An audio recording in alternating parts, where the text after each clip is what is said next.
ഇന്നലെ ഞാനൊരു വീഡിയോ ചെയ്തിരുന്നു.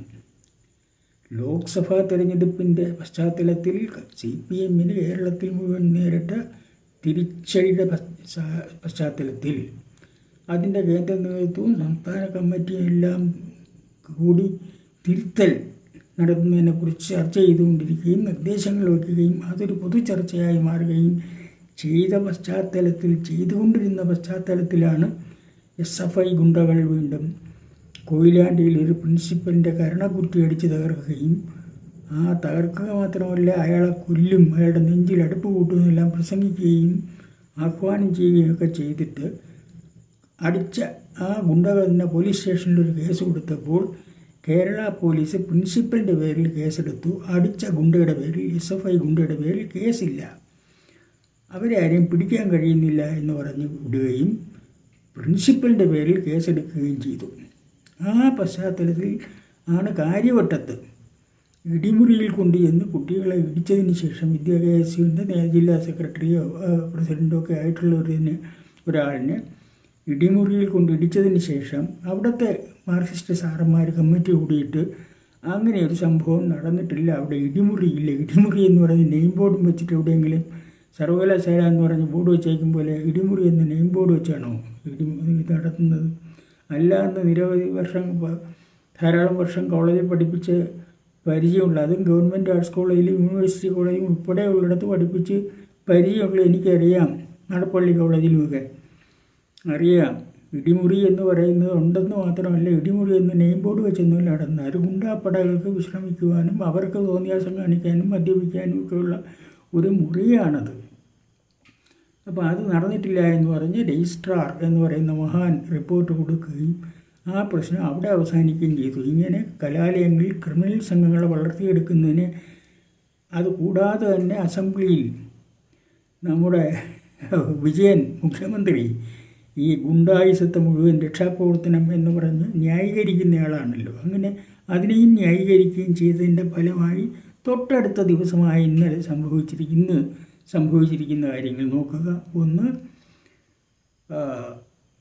ഇടപ്പാളിൽ CIT ഗുണ്ടകൾ ഇറങ്ങി അവിടുത്തെ തൊഴിലാളികൾ, അവിടെ ജോലി ചെയ്ത് രാത്രിയിൽ വന്ന് സാധനം ഇറക്കി കൊടുക്കുകയും മറ്റും ചെയ്ത് തൊഴിലാളികളെ ട്യൂബ്ലൈറ്റും മറ്റും കൊണ്ടാണ് അടിച്ച് തകർത്ത് 5ാമത്തെ നിലയിൽ നിന്ന് അവസാനം അടികൊണ്ട് സഹിക്കാൻ വയ്യാത്ത താഴെ ചാടിയ ഒരു യുവാവിൻ്റെ കാലുകൾ ഒടിഞ്ഞ് ആശുപത്രിയിലാണ്. അതിനെ ന്യായീകരിക്കുന്നതിന് അവിടുത്തെ ജില്ലാ സെക്രട്ടറി ഉൾപ്പെടെയുള്ള ആളുകൾ അതിനെ ന്യായീകരിച്ചുകൊണ്ട് രംഗത്തെത്തി. അതേ സമയം തന്നെയാണ് പത്തനംതിട്ട ജില്ലയിലെ മലയാലപ്പുഴയിൽ ഗുണ്ടകളെ, കാപ്പ ചുമത്തപ്പെട്ട ഗുണ്ടയടക്കമുള്ള ആളുകളെ CPM അവരുടെ കേസിൽ നിന്ന് അവരെ രക്ഷപ്പെടുത്താം, അവരെ കാപ്പയിൽ നിന്നും മറ്റ് ക്രിമിനൽ കേസുകൾ 8-10 കേസുകൾ, സ്ത്രീപീഡനം, ആശുപത്രി കയറി സ്ത്രീയെ തല്ലിയത് ഉൾപ്പെടെയുള്ള കേസുകൾ, കൊലപാതകത്തിന് കൊട്ടേഷൻ എടുത്ത് ഉൾപ്പെടെയുള്ള കേസുകൾ, ഒന്നും രാഷ്ട്രീയ കേസുകളല്ല, 1-2 രാഷ്ട്രീയ കേസുണ്ടെന്നാണ് പറയുന്നത്. അവരെ ഇവിടുത്തെ ഭരണഘടനയിൽ തൊട്ട് സത്യം ചെയ്ത് അധികാരമേറ്റ മന്ത്രി വീണ ജോർജ്, അത് സ്ത്രീകളുടെയും കുട്ടികളുടെയൊക്കെ സംരക്ഷണം ഏറ്റെടുത്തിരിക്കുന്ന മന്ത്രിയാണ്. ആ മന്ത്രി അവിടുത്തെ ജില്ലാ സെക്രട്ടറിയും കൂടെ ഈ 100 ചുവപ്പൻ വിപ്ലവ അഭിവാദ്യങ്ങൾ നൽകി ഈ ഗുണ്ടകളെ പാർട്ടിയിൽ ചേർത്തു. അതായത് കേരളം ഗുണ്ടകളുടെ കയ്യിലേക്ക് വലിച്ചെറിയപ്പെട്ടിരിക്കുന്നു. മറ്റൊന്ന്, അതേ ദിവസം തന്നെ ആലപ്പുഴയിൽ നമ്മുടെ സാമൂഹ്യവിരുദ്ധരുടെ ലക്ഷണമൊത്ത സാമൂഹ്യ വിരുദ്ധനാണ് സജി ചെറിയാൻ എന്ന മന്ത്രി. മറ്റേ കുന്തം കൂടച്ചക്രമൊക്കെ ഓർമ്മയുണ്ടല്ലോ. ആ സജി ചെറിയാൻ പ്രസംഗിച്ചുകൊണ്ട് കേരളത്തിൽ ഇടതുപക്ഷ സർക്കാർ ചെയ്തിരിക്കുന്ന മഹാത്മ്യങ്ങളെക്കുറിച്ച് വർണ്ണിച്ചപ്പോൾ അത് സഹിക്കാൻ വയ്യാതെ ഒരു മനുഷ്യൻ അവിടെ ഇരുന്ന് കൂവി. ഒരു പൊതു സദസ്സിൽ ഇരുന്ന് കൂവിയത് ശരിയല്ല. ആ കൂവിയതിനെ മന്ത്രി തന്നെ പറഞ്ഞു, ഇവനെ പോലീസ് ഇല്ലേ ഇവിടെ പിടിച്ചു കൊണ്ടുപോകാൻ പറഞ്ഞു. അത് കേട്ടുകൊണ്ട് പോലീസുകാർ പിടിച്ചുകൊണ്ട് പോകുന്ന വഴിക്ക് മന്ത്രിയുടെ കൂടെ ഇരുന്ന് പ്രസംഗിക്കാൻ വേദിയിലിരുന്ന ഒരു മഹാൻ ഇറങ്ങിച്ചെന്ന് അയാളെ കരണക്കുറ്റിക്ക് അടിക്കുകയും ചവിട്ടുകയും ഒക്കെ ചെയ്തു. പോലീസുകാരുടെ കൊണ്ടുപോകുന്ന ആളിനെയാണ്. അതായത് പോലീസിൻ്റെ മുമ്പിൽ വെച്ച് അധികാരം കയ്യിലെടുത്തു അയാൾ ആക്രമിച്ചു. ഇങ്ങനെ പോലീസും CPMകാരും പോലീസും SFIക്കാരും പോലീസും ഡിഫിക്കാരും എല്ലാം പോലീസും ഗുണ്ടകളും ഇവരെല്ലാം കൂടെ ഒരുമിച്ച് ചേർന്നുകൊണ്ട് കേരളത്തെ വളരെ അപകടകരമായ ഒരു സാഹചര്യത്തിൽ എത്തിച്ചേർന്നിരിക്കുന്നു എന്നാണ് കാണിക്കുന്നത്. അതിനെ മന്ത്രിയും ജില്ലാ സെക്രട്ടറിയും ഉൾപ്പെടെയുള്ള ആളുകൾ ആശീർവദിച്ചുകൊണ്ട് ഗുണ്ടകളെ സ്വന്തം പാർട്ടിയിലേക്ക് റിക്രൂട്ട് ചെയ്യുന്നത് എന്തിനു വേണ്ടിയാണ്? സോഷ്യലിസം ഉണ്ടാക്കാനാണ്, മാന്യമായ രാഷ്ട്രീയ പ്രവർത്തനം നടത്താനാണ്. ഗുണ്ടകളുടെ കയ്യിലേക്ക് കേരളത്തെ വലിച്ചെറിഞ്ഞുകൊണ്ട് കേരളത്തിലെ ജനങ്ങളെ ഭീഷണിപ്പെടുത്തി ഈ കോളേജുകളിൽ SFIക്കാർ ചെയ്യുന്നത് പോലെ തന്നെ ഇന്നലത്തെ വീഡിയോയിൽ ഞാൻ പറഞ്ഞിരുന്നു.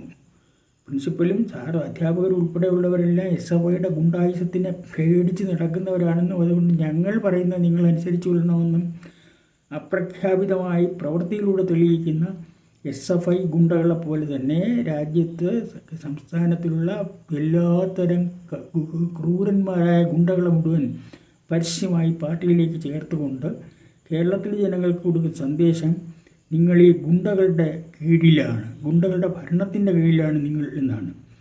സ്വാഭാവികമായിട്ടും ഒരു ഗുണ്ടയായിട്ടുള്ള മുഖ്യമന്ത്രിയും പോലീസ് മന്ത്രിയും അദ്ദേഹമാണ്. കേരളം ഭരിക്കുമ്പോൾ ഗുണ്ടകൾക്ക് കിട്ടുന്ന ഈ സംരക്ഷണം മാത്രമല്ല, പോലീസും ഗുണ്ടകളും ചേർന്നാണ് ജനങ്ങളുടെ മേൽ ആക്രമണം നടത്തുന്നതെന്ന് മനസ്സിലാക്കണം. ഇത് നിസ്സാരമായി കാണാൻ കഴിയുന്നൊരു കാര്യമല്ല. ഇവിടുത്തെ കേരളത്തിലെ ഈ സാംസ്കാരിക നായ്ക്കൾ കുരയ്ക്കുകയൊന്നുമില്ല. ഇപ്പോൾ അങ്ങനെ കുരച്ചു കഴിഞ്ഞാലും ഈ ഗുണ്ടകളെ കൊണ്ട് തന്നെ അവരെ കൈകാര്യം ചെയ്യിക്കുന്നു. അവർക്ക് നന്നായിട്ടറിയാം. മാത്രമല്ല ഇവിടെ എന്ത് നടക്കുന്നുള്ള അവർക്ക് പ്രശ്നമില്ല. ദീപസ്തംഭം മഹാസ്റ്റഡി നമുക്കും കിട്ടണം പണം എന്നുള്ളതിനപ്പുറം ഇവിടുത്തെ ഒരു സാംസ്കാരികക്കാരനും ഒരു വകയിലും താല്പര്യമില്ല. പക്ഷേ ഇവിടുത്തെ ജനസാമാന്യം എന്ന് പറയുന്നവരുടെ അവരെ ഇങ്ങനെ ഗുണ്ടകളെ ഉപയോഗിച്ച് ഗുണ്ടകളെയും പോലീസിനെയും ഒരുമിച്ച് ചേർത്ത് നിർത്തിക്കൊണ്ട് ഗുണ്ടകളും പോലീസും ചേർന്ന് ക്രിമിനലുകളെ ശിക്ഷിക്കുകയും അവരുടെ ആക്രമണത്തിന് വിധേയനാകുന്ന ആളുകൾ, അത് കോളേജ് പ്രിൻസിപ്പലാകട്ടെ, സാമാന്യജനമാകട്ടെ, സ്ത്രീകളാകട്ടെ, കുഞ്ഞുങ്ങളാകട്ടെ, ആരാണെങ്കിലും ശരി, ആക്രമണത്തിന് വിധേയമാകുന്ന ആളുകളുടെ പേരിൽ കേസെടുക്കുകയും അവരെ ഭീഷണിപ്പെടുത്തുകയും അവരെ പിടിച്ച് ജയിലിലിടുകയും പോലീസ് സ്റ്റേഷനിൽ ഇടുകയും ജയിലിലാക്കുകയും ചെയ്യുന്ന കലാപരിപാടിയല്ലാതെ നീതിന്യായ വ്യവസ്ഥയ്ക്കനുസരിച്ച് നിയമവ്യവസ്ഥയ്ക്കനുസരിച്ചൊരു ഭരണം കേരളത്തിൽ നടക്കുന്നില്ല എന്നുള്ളത് ഓരോ സന്ദർഭങ്ങളിൽ ഒരൊറ്റ ദിവസം തന്നെ, അതായത് തിരുത്തൽ നടത്തിക്കൊണ്ടിരിക്കുന്ന അതേ സമയത്ത്, തിരുത്തൽ നടത്തുമെന്ന് അവകാശപ്പെടുന്ന അതേ സമയത്ത് ഇത്തരത്തിൽ അഴിഞ്ഞാടുകയാണ് കേരളം മുഴുവൻ ഗുണ്ടകൾ എന്നുള്ളത് നമ്മൾ മനസ്സിലാക്കണം. ഈ ഗുണ്ടായുസത്തിന് ഇരയായി കേരളത്തിലെ ജനങ്ങളെ വലിച്ചെറിഞ്ഞു കൊടുക്കുന്നത് നിസ്സഹായമായി കണ്ടുകൊണ്ടിരിക്കാൻ ജനങ്ങൾക്ക് കഴിയുമോ എന്നതാണ് ചോദ്യം. ഈ നിസ്സഹായരായി കണ്ടുകൊണ്ടിരുന്നാൽ വരുന്നത് കേരളത്തിൽ ഗുണ്ടകളുടെ അഴിഞ്ഞാട്ടത്തിന് വിധേയരായി അവരുടെ താല്പര്യങ്ങൾക്കനുസരിച്ച് അവർ ഗുണ്ടാ ഫീസ് കൊടുത്ത് കോളേജുകളിൽ വിദ്യാർത്ഥികൾ എന്നതുപോലെ നാട്ടിൽ ജനങ്ങളും ഈ ഗുണ്ടകളുടെ ദയാദാക്ഷിണ്യത്തിൻ്റെ കീഴിൽ ജീവിക്കേണ്ടി വരിക എന്ന് പറയുന്നത് കേരളം ഇതുവരെ നേടിയിട്ടുള്ള സാംസ്കാരികമായ ഉയർച്ചയ്ക്കും കേരളത്തിൻ്റെ രാഷ്ട്രീയ ബോധത്തിനും അപമാനകരമായൊരു കാര്യമാണ് എന്ന് ഞങ്ങൾ തിരിച്ചറിയുകയും ഇതിനെതിരെ SFIയുടെ പല സമരങ്ങൾക്കെതിരെ രക്ഷകർത്താക്കൾ സംഘടിച്ചിറങ്ങി അതിനെ ചേർത്ത് തുടങ്ങിയതുപോലെ തന്നെ ഈ ഗുണ്ടകളുടെ കയ്യിലേക്ക് കേരളത്തെ വലിച്ചെറിഞ്ഞു കൊടുക്കുന്ന കേരള മുഖ്യമന്ത്രി ഗുണ്ടയാണെന്നുള്ളത് കൊണ്ട് ഗുണ്ടകൾ മാത്രം രാജ്യം ഭരിക്കുക, മുഖ്യമന്ത്രി ഗുണ്ടയാണെങ്കിൽ പിന്നെ രാജ്യത്തെ ഭരിക്കുന്ന ഗുണ്ടകളായിരുന്നാൽ മതി എന്ന ഒരു തീസിസിലേക്ക് ചെല്ലുന്ന ആ സാഹചര്യം ഇത് വളരെ അപകടകരമാണ്. ഇതിനെ ഇപ്പോൾ ചെറുത്തില്ല എങ്കിൽ കാര്യങ്ങൾ കൈവിട്ടു പോകും. അത് കേരളത്തിനെ സംബന്ധിച്ചിടത്തോളം വളരെ വളരെ ഭയാനകമായൊരവസ്ഥ എത്തിക്കും എന്ന് മനസ്സിലാക്കണം. ഇനി 1-2 വർഷം കൂടെ ഈ സർക്കാരുണ്ട്. അത്രയും പീരീഡ് മതി കേരളത്തെ നശിപ്പിച്ച് മൂച്ചോട് നശിപ്പിച്ച് നാനാവിധമാകാൻ. മദ്യശാലകൾ ഇഷ്ടംപോലെ തുറക്കുന്നുണ്ടെന്ന് ഓർക്കണം ഇതേ സമയം തന്നെ. അപ്പോൾ അങ്ങനെ ഒരു നശീകരണത്തിന് നോക്കുകൂലി ഗുണ്ടാ CITക്കാരൻ്റെ ഗുണ്ടായുസം ഒരു വശത്ത്, SFIയുടെ ഗുണ്ടായുസം മറ്റൊരു വശത്ത്, DYFIക്കാരൻ്റെ ഗുണ്ടായുസം മൂന്നാമതൊരു തരത്ത്, ഈ ഗുണ്ടകൾ മുഴുവൻ അഴിഞ്ഞാടുന്നതിൻ്റെ തിക്തഫലം അനുഭവിച്ചുകൊണ്ട് നിസ്സഹായരായി നിൽക്കേണ്ടി വരുന്ന ജനങ്ങൾ, അതിനെതിരെ സംഘടിതമായി തിരിച്ചടിക്കുന്നതിന് പ്രതികരിക്കുന്നതിന് ജനാധിപത്യപരമായ രീതിയിൽ പ്രതികരിക്കുന്നതിന് പോലും കഴിവില്ലാത്ത ഒരു പ്രതിപക്ഷം ഇതും ഇവിടെ വലിയ പ്രശ്നമാണ്. ഈ പ്രതിപക്ഷം ആണത്തത്തോടുകൂടി പെരുമാറിയെങ്കിൽ ഇത് സംഭവിക്കില്ല. അപ്പോൾ ഈ സാഹചര്യത്തിൽ ഈ കാര്യങ്ങൾ ജനങ്ങൾ മനസ്സിലാക്കുകയും ഇപ്പോൾ തന്നെ ഈ സമയം തന്നെ ഒരു നിമിഷം കളയാതെ ഈ CPM-ൻ്റെയും LDF-ൻ്റെയും നേതൃത്വത്തിലുള്ള ഗുണ്ടാപ്പടകളെ അവർ നിലക്ക് നിർത്താൻ തയ്യാറായില്ല. അതിനുവേണ്ടി പ്രതിഷേധ സമരങ്ങൾ ആരംഭിക്കേണ്ടിയിരിക്കുന്നു. സാംസ്കാരിക പ്രവർത്തകർ അതിനെതിരെ പ്രതിഷേധിക്കേണ്ടിയിരിക്കുന്നു. ജനങ്ങൾ ഒന്നടങ്കം അതിനെതിരെ പ്രതിഷേധിച്ചു വരികേണ്ടിയിരിക്കുന്നു. ആ പ്രതിഷേധം ഉയർന്നു വരട്ടെ എന്ന് ആശംസിച്ചുകൊണ്ട് ആ ആശംസ നടത്തുവാൻ പ്രതിഷേധം ഉയർന്നു വരണം എന്നുള്ള ബോധം ഉണ്ടാക്കുന്നതിന് വേണ്ടിയാണ് ഞാൻ ഈ വീഡിയോ ചെയ്തത്. അത് സംഭവിച്ചില്ല എങ്കിൽ കേരളമേ